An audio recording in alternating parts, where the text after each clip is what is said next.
This is news from American Contemporary Radio. I'm Bill Larson in New York. More on alleged attempt to pirate boat. Details on that story in 60 seconds. The Coast Guard in Corpus Christi now says a preliminary investigation shows the shrimp boat Mr. Tucker was apparently hijacked from Freeport, Texas yesterday. The Coast Guard says 2 men were killed and a woman wounded this morning when the crew of the ship regained control of the Mr. Tucker in the Gulf of Mexico.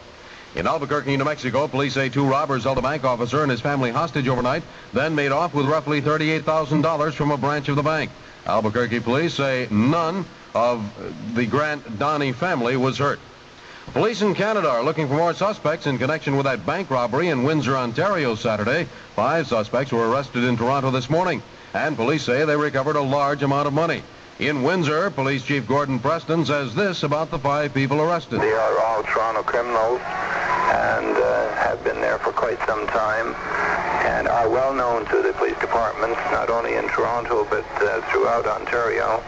And Preston says he understands the alleged robbers studied the bank layout very carefully and even had keys made for the doors of that bank in Windsor. President Nixon and Prime Minister Heath of Britain have ended their private talks in Bermuda. They reportedly agreed to move carefully toward negotiations with Russia on a security system for Europe. In Pontiac, Michigan, Jack Wilson and Joseph Wagner have settled out of court, but neither will say for how much. Wagner had signed a contract agreeing to pay Wilson $10,000 if Wilson would stay away from Wagner's daughter and marry somebody else. Wilson did. Wagner refused to pay, and the judge in Pontiac refused to hear the case.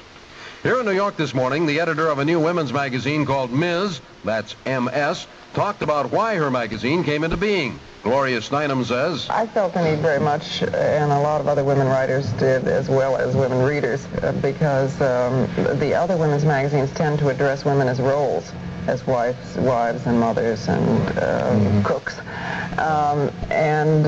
Yes, women are those things, but really they're no more roles than men are. We should be addressed as human beings, and that's what this magazine is about. Gloria Steinem is, of course, a leader in the feminist movement, and McCall's magazine has named Miss Steinem Woman of the Year. In Rawalpindi, ABC's John Cooley quotes President Bhutto of Pakistan as saying Sheikh Mujib Rahman will be released from prison and transferred to a house arrest, but President Bhutto wouldn't say what was next for Rahman. Rahman is the leader of the Bangladesh. In Washington this noon, a luncheon honoring William Rehnquist and Lewis Powell on their confirmation to the Supreme Court.